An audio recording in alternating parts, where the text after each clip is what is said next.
स्वागत है आज के 4 अगस्त 2021 के करंट अफेयर्स में। दोस्तों आइए, मैं शशिकांत यादव आपके लिए लाया हूँ कुछ important question current affairs related. तो आज चलते हैं, डिस्कस करेंगे इस करंट अफेयर्स के क्वेश्चन को। ठीक है, तो पहला प्रश्न है आपका, हाल ही में निम्न में से किस देश को अगस्त 2021 के लिए संयुक्त राष्ट्र सुरक्षा परिषद यूएनएससी की अध्यक्षता सौंपी गई है? वह कौन सा देश है जिसे क्या किया गया है, संयुक्त राष्ट्र सुरक्षा परिषद को उसकी अध्यक्षता सौंप दी गई है? तो वह है आपका देश भारत। भारत को ये मिला है अगस्त महीने के लिए संयुक्त राष्ट्र सुरक्षा परिषद के अध्यक्ष के रूप में पदभार ग्रहण करने के लिए तैयार है। भारत 1 अगस्त से संयुक्त राष्ट्र सुरक्षा परिषद का अध्यक्षता संभालेगा। इस महीने के दौरान भारत समुद्री सुरक्षा, शांति स्थापना और आतंकवाद विरोधी 3 प्रमुख क्षेत्रों के हस्ताक्षर कार्यक्रमों की मेजबानी भी के लिए तैयार है। क्या क्या है? समुद्री सुरक्षा और है दूसरा है शांति स्थापना और उसके बाद है आतंकवाद विरोधी रोकना, मतलब आतंकवाद को रोकना। ठीक है, इसको ध्यान देंगे आप। अगला है, हाल ही में भारत और अमेरिका ने वैश्विक परिषद विकास भागीदार समझौता की अवधि को कितने साल के लिए बढ़ा दिया गया है? भागीदारी समझौते की अवधि को कितने साल के लिए बढ़ा दिया गया है? तो ये है 5 साल। 5 साल की बढ़ा दिया गया है। भारत और अमेरिका के वैश्विक विकास समझौते को 5 साल के लिए विस्तारित किया है। इसके तहत सहयोगी देश को कनेक्टिविटी, व्यापार और निवेश सेवाओं के लिए जैसे कृषि क्षेत्रों में संयुक्त रूप को क्षमता का निर्माण में मदद करना है। ठीक है, इसलिए बढ़ा दिया गया। कब तक बढ़ाया गया समझौता? 2026 तक। ये आज के करंट अफेयर्स हैं, तो इसको आप थोड़ा ध्यान से पढ़ेंगे, आपसे पूछा जा सकता है आपकी परीक्षा में। ठीक है, तो 2026 तक इसको बढ़ा दिया गया है, इसको ध्यान देंगे। अगला चलते हैं प्रश्न पर। हाल ही में कोरोना महामारी के चलते अंतर्राष्ट्रीय उड़ानों को कब तक के लिए निलंबित कर दिया गया? तो कोरोना की जो महामारी है उसके चलते अंतर्राष्ट्रीय उड़ान को 31 अगस्त तक क्या कर दिया गया है? बंद कर, मतलब निलंबित कर दिया गया है, रोक दिया गया है। ये नागरिक उड्डयन महानिदेशालय डीजीसीए ने भारत में शेड्यूल अंतर्राष्ट्रीय वाणिज्य उड़ानों की आवाजाही पर प्रतिबंध 31 अगस्त 2021 तक ने बंद कर दिया है, प्रतिबंध किया है। अनुमोदित उड़ानों पर लागू नहीं होगा। चुनिंदा देशों के साथ द्विपक्षीय एयर बबल समझौते के तहत चलने वाली उड़ानें जारी रहेंगी। देश भर में पिछले साल लॉकडाउन लागू होने के बाद अंतर्राष्ट्रीय वाणिज्य यात्री उड़ानें निलंबित हैं। ठीक है, तो इसको ध्यान देंगे। अगला प्रश्न चलते हैं। प्रश्न है अगला, हाल ही में केंद्र सरकार में मेडिकल क्षेत्र की पढ़ाई में ओबीसी तथा आर्थिक रूप से कमजोर वर्ग ईडब्ल्यूएस को कितने प्रतिशत आरक्षण देने की घोषणा की है? तो कितने प्रतिशत आरक्षण को मिलेगा? तो ये क्या है, ओबीसी को 27%, ईडब्ल्यूएस को 10% आरक्षण की बात कही है केंद्र सरकार ने।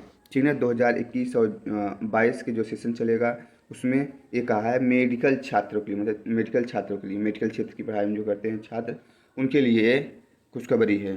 ठीक है, MBBS, MD, MS, diploma, BDS, MDS, तो इसके लिए है। ठीक है, चलते हैं अगले प्रश्न पर। हाल ही में श्रीलंका के किस क्रिकेटर ने अंतर्राष्ट्रीय क्रिकेट से संन्यास ले लिया है? और कौन से क्रिकेटर हैं श्रीलंका के जिन्होंने संन्यास ले लिया अंतर्राष्ट्रीय क्रिकेट से? उनका नाम है इसरू उदाना। क्या नाम है? इसरू उदाना। श्रीलंका के स्टार ऑलराउंडर इसरू उदाना अंतर्राष्ट्रीय क्रिकेट से अलविदा कह दिया। बता दें, उन्होंने 21 वनडे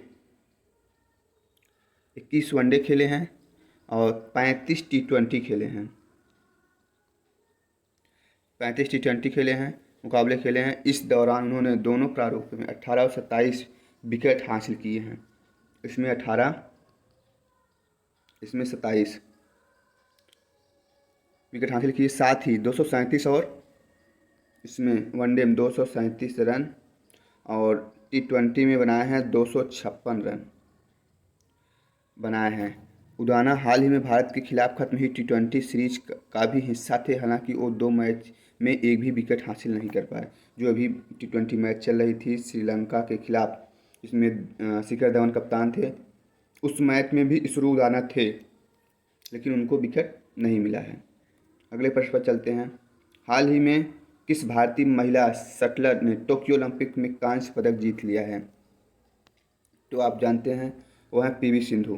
पीवी सिंधु को ये कांस्य पदक मिला है। इन्होंने इतिहास रच दिया, लगातार दूसरी महिला हुई हैं जो ओलंपिक, इन्होंने रियो में पाया था रजत, रियो ओलंपिक में इन्होंने पाया था रजत पदक मतलब सिल्वर, और इस बार इन्होंने पाया कांस्य पदक मतलब लगातार 2 बार इन्होंने पाया है। ठीक ना, इसको ध्यान देंगे।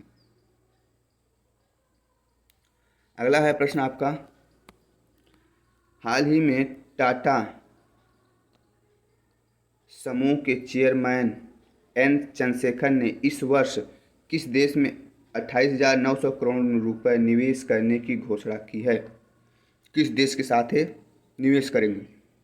तो है आपका देश भारत।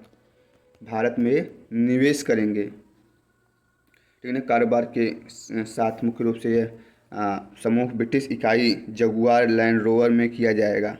उन्होंने अपनी कंपनी सालाना आम बैठक में डिजिटल तरीके से संबोधित करते हुए कहा कि टाटा मोटर्स इलेक्ट्रिक वाहनों के लिए उपयुक्त समय पर अलग से पूंजी जुटाने पर गौर करेगी। कंपनी का माध्यम से दीर्घावधि में कुल बिक्री में ईवी का योगदान 25% हासिल करने का लक्ष्य है। अभी यह फिलहाल 2% है, 2% से 25% बढ़ाने का इनका लक्ष्य है, तो ध्यान देंगे।